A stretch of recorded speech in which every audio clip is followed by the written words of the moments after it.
Welcome back, guys. We're going to be doing another real estate audit today. We're going to be heading through the Shelltown neighborhood, which is on the south side of San Diego. It kind of borders National City.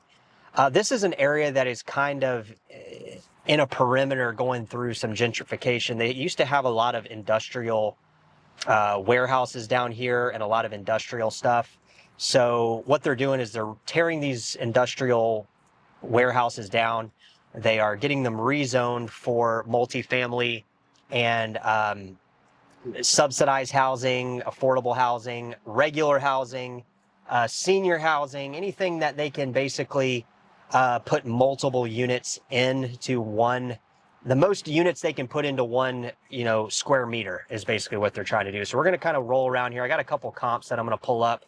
We're going to kind of tour the neighborhood, let you know what is selling in here, how much it's selling for.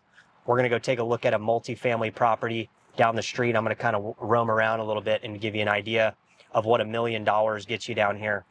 And then also, guys, I want to kind of showcase the area, which we're going to be doing a lot of these real estate audits all around San Diego County. So definitely stick around for that. So let's get going here. I want to kind of showcase what's going on. This is kind of the area. A lot of these homes were built in the 40s, the 50s, the 30s, even some are even older than that. So a lot of these homes, what people find is they're not able to get financing for them. This is a common thing. Okay, as the house ages, typically what we see is the inability for financing, simply because a bank cannot guarantee that these homes are financeable. It looks like somebody might be living out of that. So sometimes in these areas, guys, that border various neighborhoods, like this neighborhood borders National City. So a lot of times what we find is that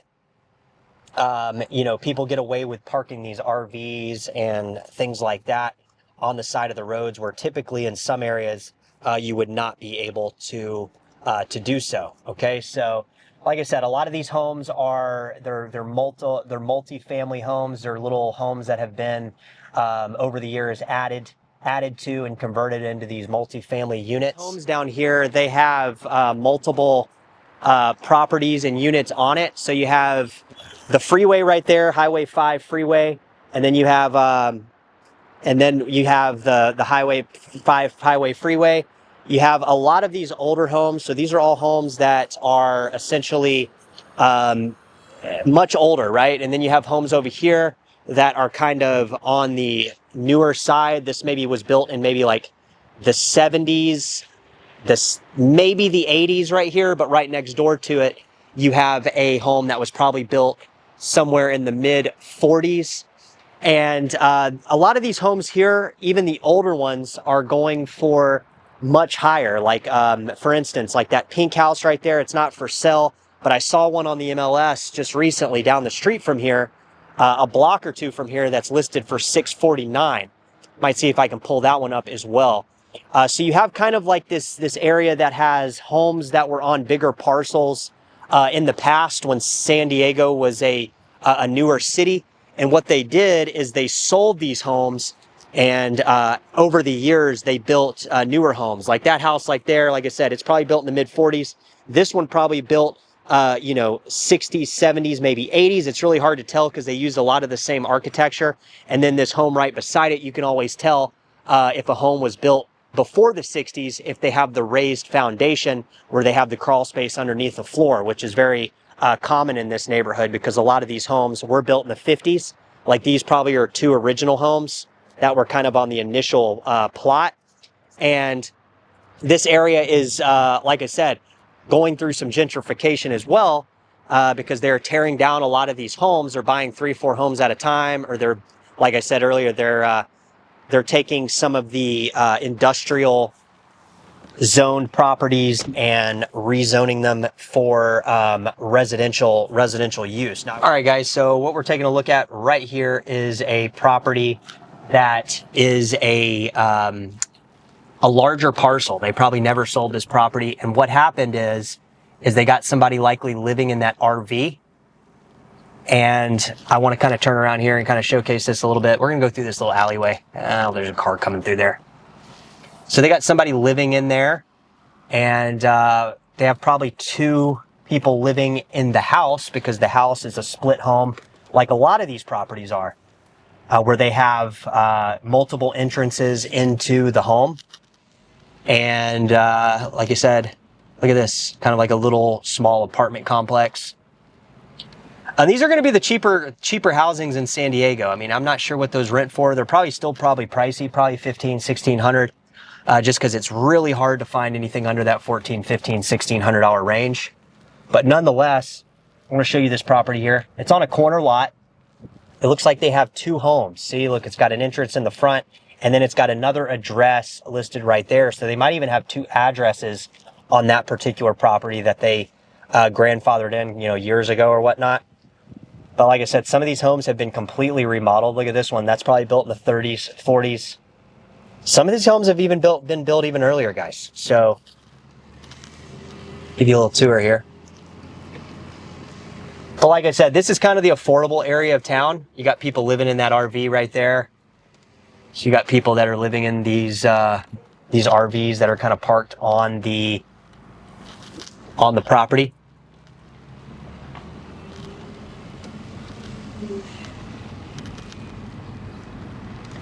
It's like you got a new construction that just never happened. Let's take a quick little peek down this alleyway. And see, you got new homes too. I mean, that home's probably built in the 70s, 80s. So it's not just all older properties here. What it was an expansion when San Diego was growing. And you just had these homes that were here originally, and then you had people sell part of their property. They bought part of the property, and they expanded. So I'm not sure what happened here. This looks like it's been sitting. The wood, some of the wood looks like it's been there for more than just a few weeks, especially on those stairs right there. So maybe something happened with the zoning. This looks like it was a addition. This looks like one of those things where their property qualifies for an ADU, and they really tried to max that out, and maybe something went wrong there. Maybe the soil report didn't come in good. California, they have a lot of different, you have to go through a lot of different hoops to kind of get everything in order. So things can always go wrong, especially if you're trying to shortcut stuff. You don't want to do that in California specifically. You will end up not being able to finish it. You won't be able to get it permitted. They'll stop you halfway through. And that's probably what happened with that property down there. But see, these are sitting on really big parcels. That house was obviously probably built in the 40s. Like I said, you can always tell the homes that are built a long time ago. Why? Because they have the elevated foundations, the crawl spaces. That was kind of a representation of that era. But yeah, you got a lot of these properties that are multi-family. I mean, a lot of them. Looks like people are living on the back sides, the front sides. And that's how you get a deal. These properties are going to rent for substantially less than if you go through a rental company. And, to be honest, I'd rather live in one of these than be shoved in like a sardine in an apartment complex. You know what I mean? Now let's take a peek down this alleyway as well.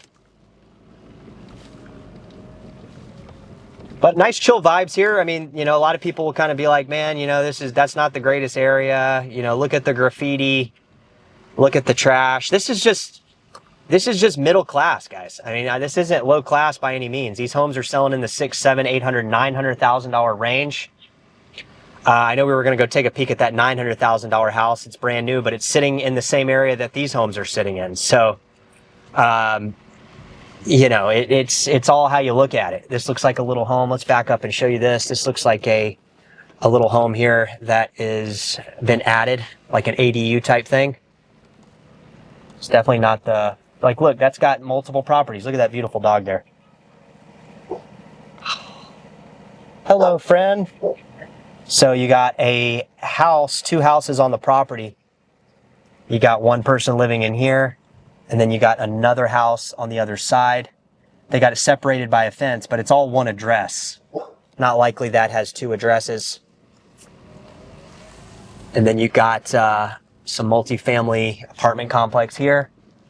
But yeah, that's what these homes are. That home was that ADU was probably added 30, 40 years ago. So I mean, it's not the first time these homeowners have been rezoning their property. Like there was probably one or two homes. This probably at some point before they built these apartments in the 70s or 80s, this probably had 2 or 3 houses owned by a family, and they just decided, hey, we're going to sell our property. We're going to all sell our property, and basically, you know, they sell to a real estate developer. They come in and put in an apartment complex, and bada boom, bada bam, you got 10 units sitting on, you know, a half an acre or less, a quarter acre in that case.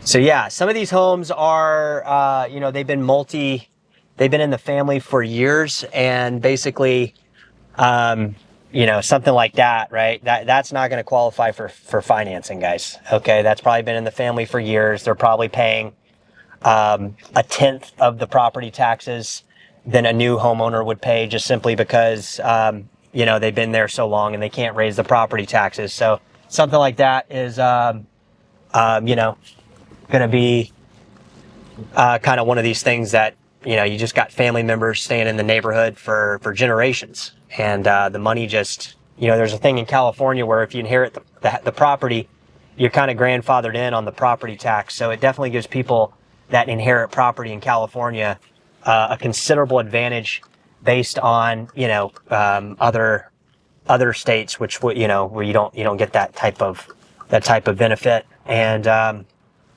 yeah, so this is kind of the area.